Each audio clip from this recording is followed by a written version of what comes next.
What would you do if your husband bought a beach house for his mistress, using your joint bank account, and then toasted to it in front of you? Not privately. Not accidentally. But proudly. But before we continue, please subscribe and turn on the notification bell for updates. That's exactly what Marcus Brooks, 42 years old, CFO of a fast-growing tech company, did at his company's 10th anniversary celebration. And I smiled. Let me take you back to that night. The ballroom overlooked the marina, glass walls reflecting the harbor lights like diamonds scattered across black velvet. Investors, executives, department heads, all dressed in silk and ego. The air smelled like expensive cologne and champagne that cost more than most people's monthly rent. Marcus was in his element. Tailored tux. Perfect posture. That confident half-smirk he wore when he believed he was the smartest person in the room. And standing beside him? Talia Reid, 29. Social media consultant. Hired 6 months ago to refresh the brand. Long dark hair. White silk dress. Her hand resting just a little too comfortably near his waist. If you've ever felt something was wrong before you had proof, you know that feeling. It starts in your stomach. Then it settles behind your ribs. You don't want to look. But you do. I'm Elena Brooks, 38. Corporate compliance analyst. I read contracts for a living. I notice details other people miss. Like transfers. 2 weeks before that gala, I saw $380,000 leave our joint savings account. Not a typo. $380,000. We had built that account over 15 years of marriage. Bonuses. Investments. Sacrifices. Nights I stayed home while he networked. Cities I agreed to move to for his promotions. The transfer was labeled Blue Horizon Holdings, LLC. I didn't recognize it. But I recognized the timing. 3 months earlier, Marcus had changed his phone password. 2 months earlier, he started traveling more frequently. 6 weeks earlier, he canceled our final marriage counseling session, saying he was too swamped. And 2 weeks before the gala, that money moved. So when he raised his champagne glass that night and cleared his throat, I already knew something was coming. Just closed on a beach house, he announced. Applause erupted instantly. Investors love visible success. It reassures them. Then he did it. He placed his hand on Talia's back. Not subtle. Not friendly. Possessive. We deserve it, he added, glancing down at her. The room assumed he meant the executive team. But he didn't look at them. He looked at me. And in his eyes, there was something dangerous.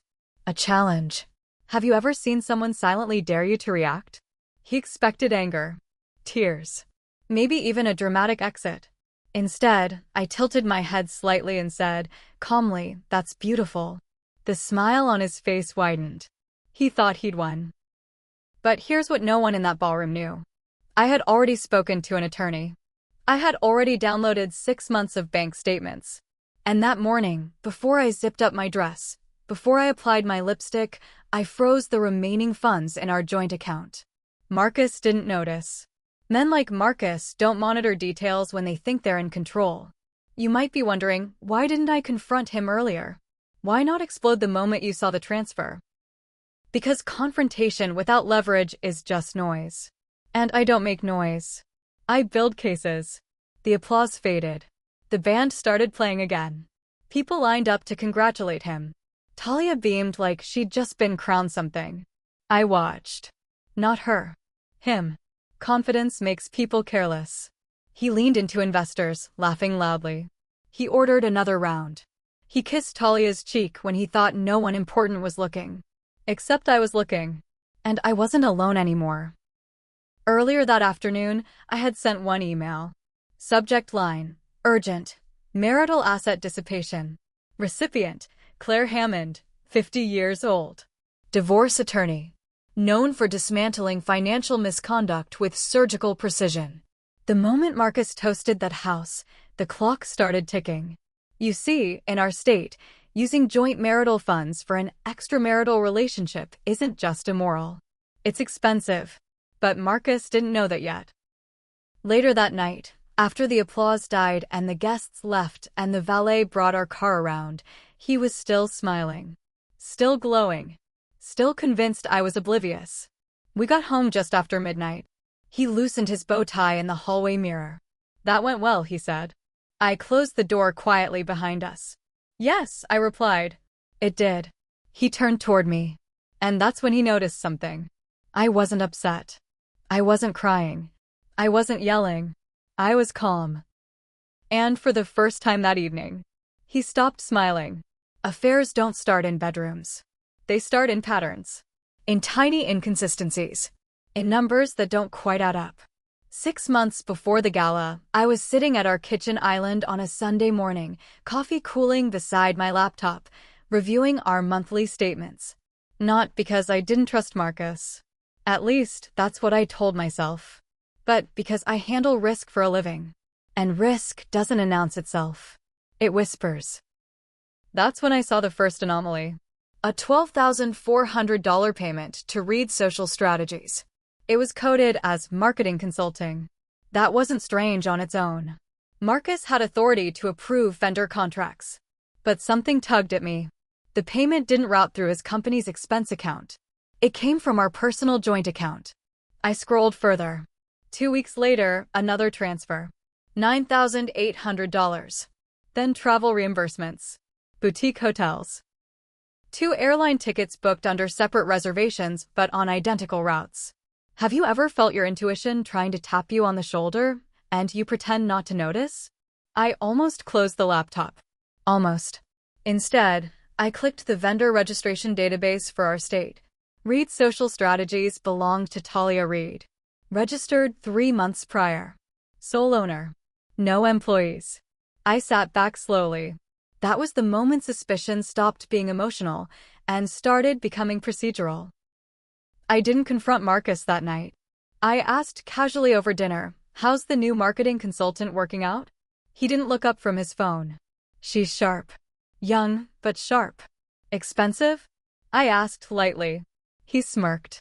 "You don't grow by being cheap." Interesting answer. A week later, I noticed he changed his phone password. 15 years of marriage, and suddenly Face ID wasn't enough. Then came the late meetings. The new cologne. The gym membership he never used before. Affairs don't start with love. They start with ego. By month 2, the payments were increasing.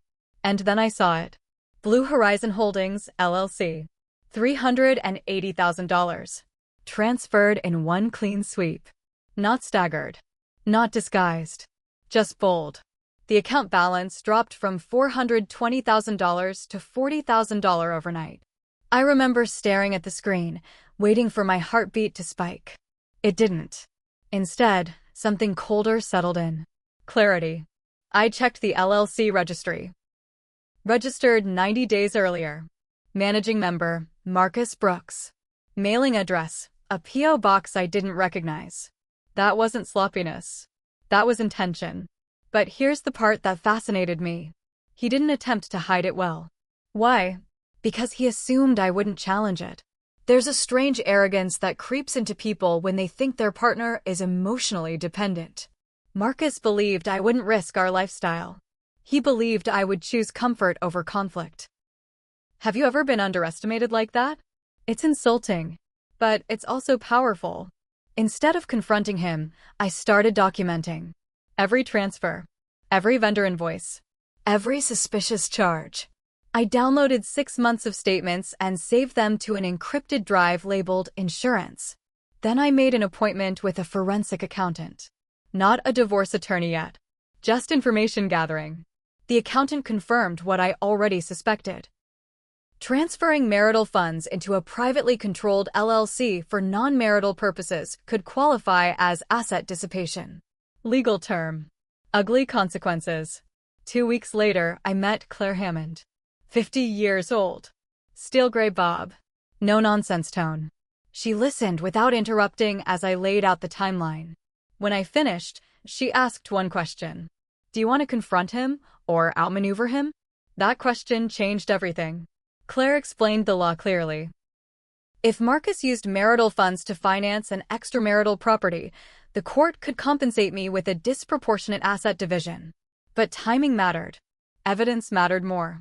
If he closes on that house, she said, and we document it properly, it strengthens your case. So I waited. Not passively. Strategically. The week of the company gala, the final transaction cleared. Down payment complete. Property under Blue Horizon Holdings. Mortgage solely under Marcus' name. He thought he was being clever by separating liability. But he forgot something critical. The source of funds. That morning, the morning of the celebration, I went to our bank in person. I froze the remaining joint savings. Not the checking account. That would raise alarms. Just the savings. I told the banker there was suspected financial misconduct. Which wasn't a lie. By the time I zipped up my dress for the gala, Marcus no longer had quiet access to liquidity. He just didn't know it yet. So when he stood in that ballroom and toasted the beach house, when he placed his hand on Talia's back, when he looked at me like he'd just publicly proven I was powerless, I almost admired the audacity. Almost.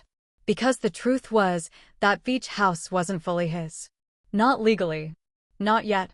And 3 days after that celebration, his mortgage lender would receive a notice questioning the legitimacy of the down payment.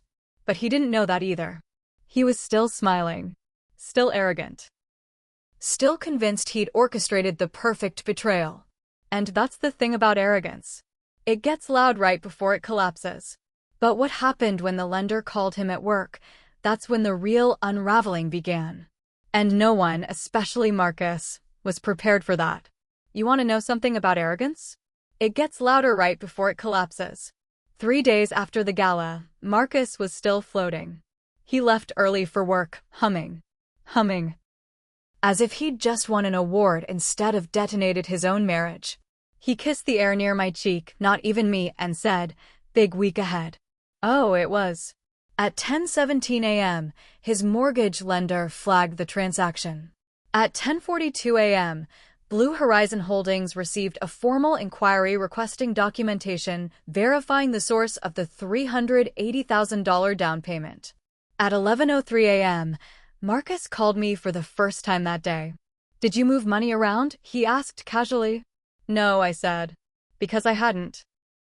Silence. You could hear calculation happening. "What's this about a review?" he pressed. "Review?" I repeated lightly. "Of what?" He didn't answer. Instead, he hung up.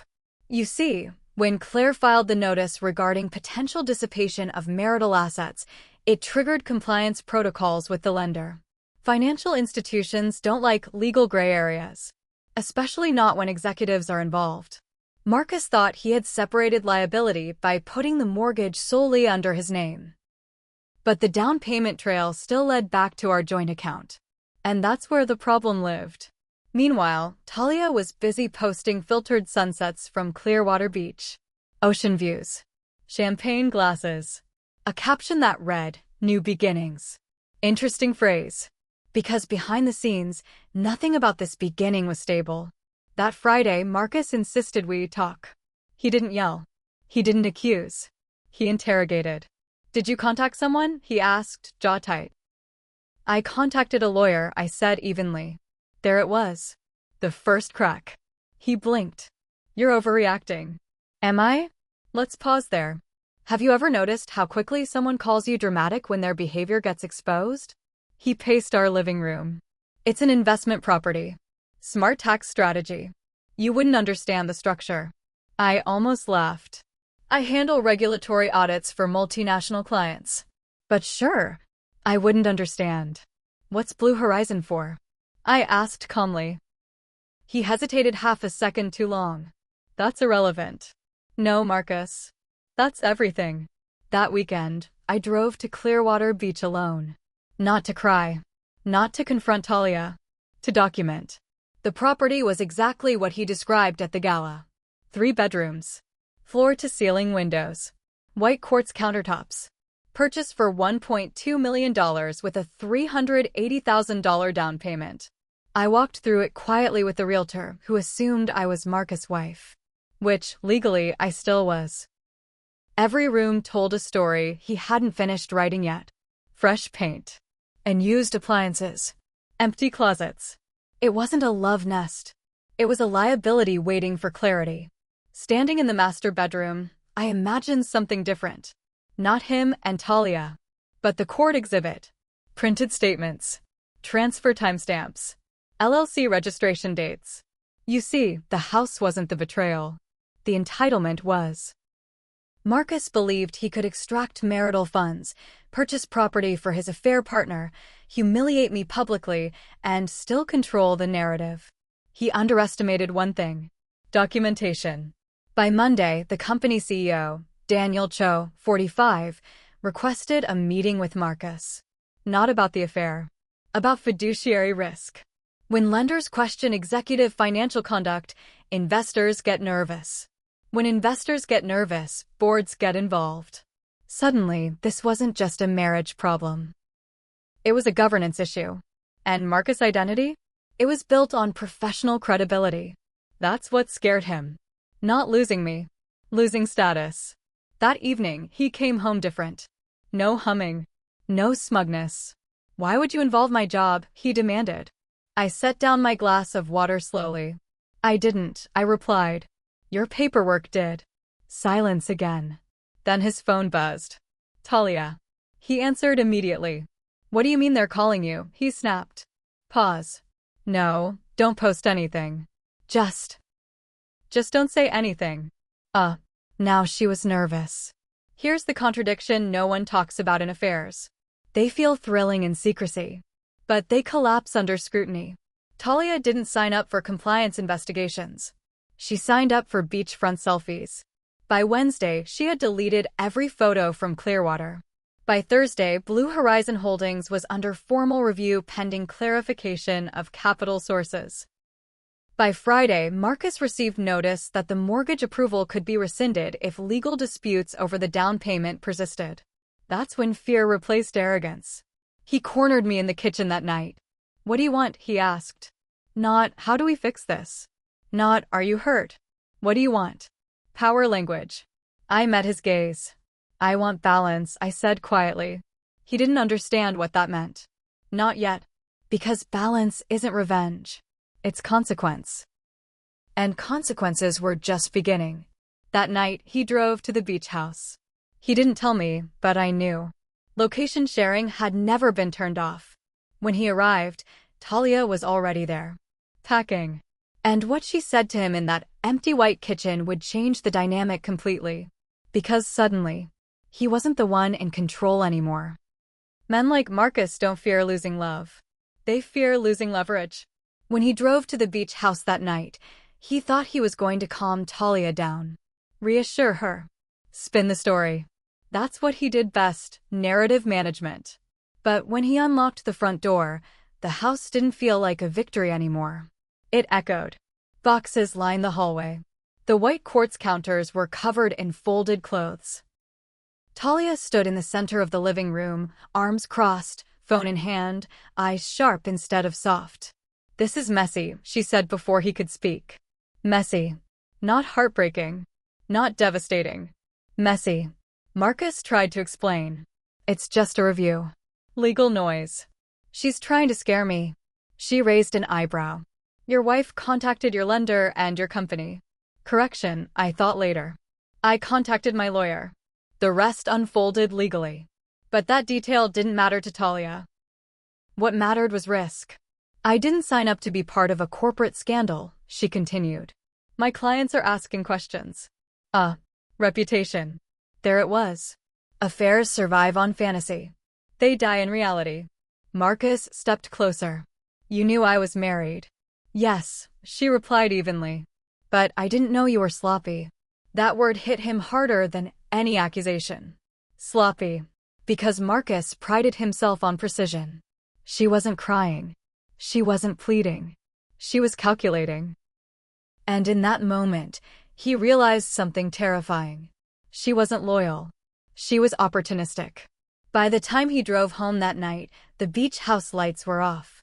Not metaphorically. Literally. She had left. Meanwhile, the real collapse was happening elsewhere.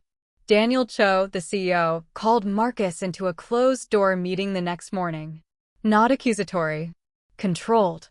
When lenders start questioning executive financial conduct, Daniel said carefully, "It creates exposure." Exposure. Such a clean word for such a messy situation. Marcus insisted it was a personal misunderstanding. Daniel didn't argue. He simply placed a folder on the table. Printouts. Transaction records. LLC registration. Conflict of interest policies. Corporate boards don't care about romance. They care about optics. By Friday, Marcus was placed on temporary administrative leave pending internal review. Not fired, but suspended. Which is worse sometimes. Suspension is public doubt. And doubt spreads fast. Investors talk. Assistants whisper. Colleagues distance themselves. Have you ever watched someone's social power evaporate in real time? It's quiet, subtle, but unmistakable. At home, Marcus stopped pretending.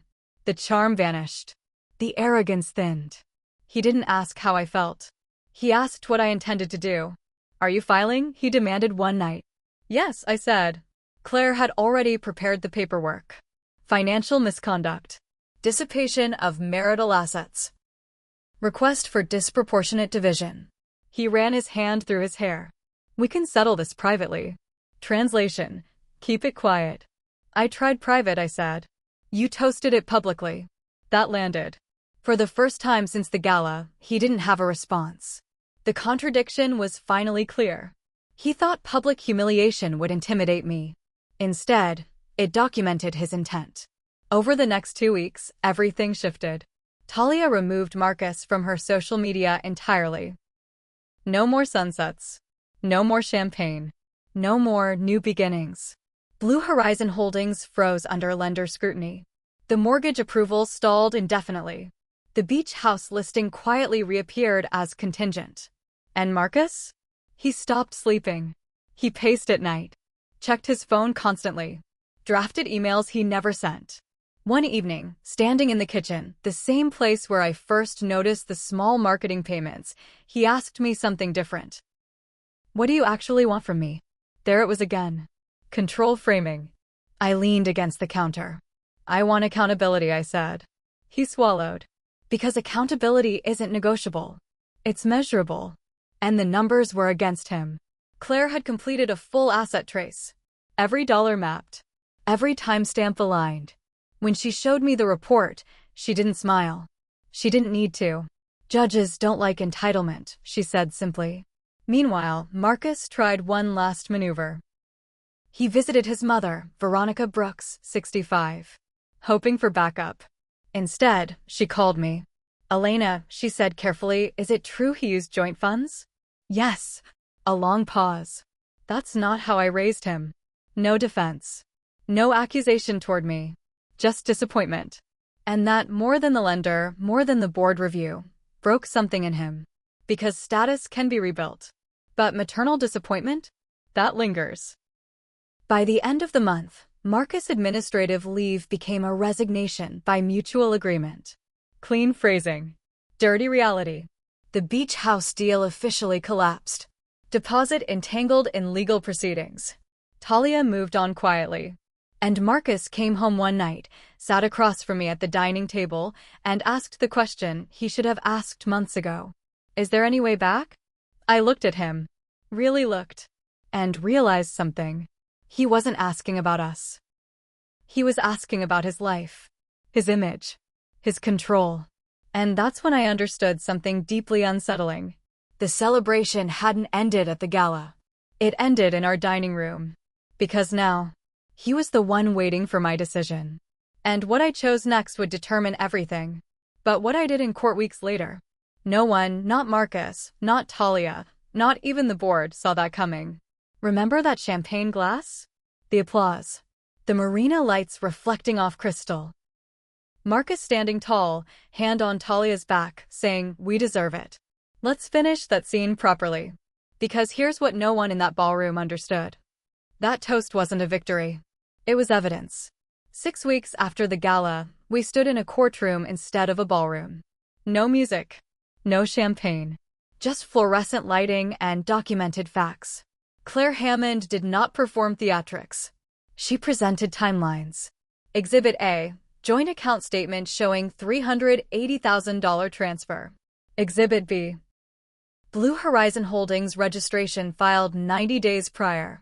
Exhibit C. Mortgage documents listing Marcus Brooks as sole borrower. Exhibit D. Public company celebration where the property purchase was announced. Intent. Pattern. Entitlement. The judge didn't need emotion.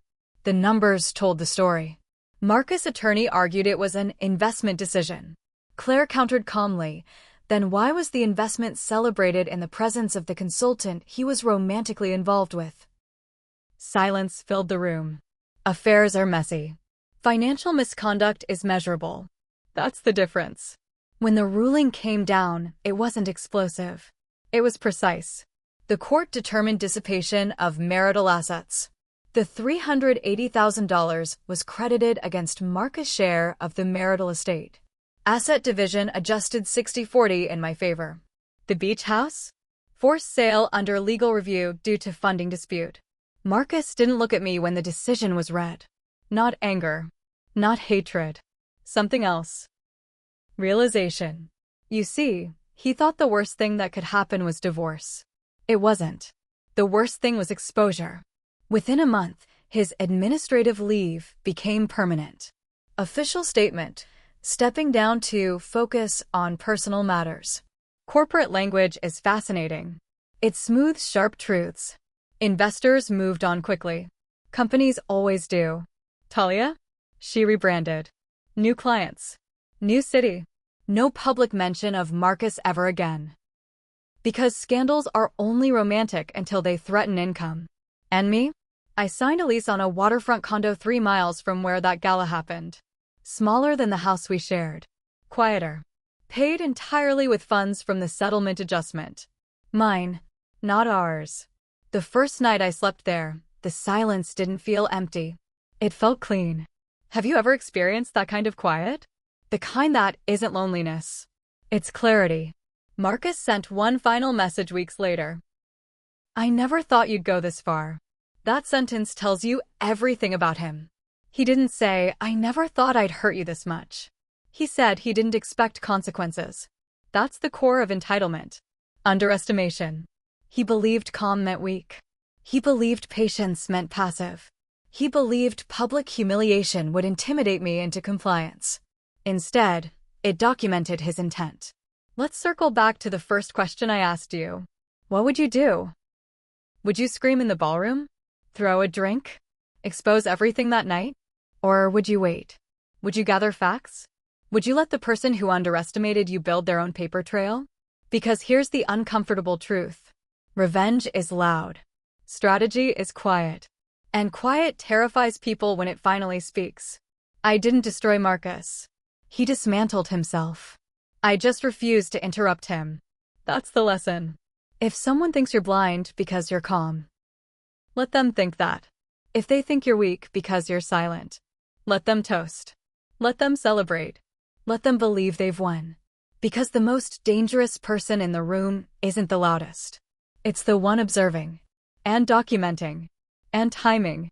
The night of the gala, when we walked through our front door and he loosened his bow tie and said, "That went well," he truly believed he had secured his future. But he stopped smiling when he realized something critical. I wasn't shocked. I wasn't emotional. I was prepared.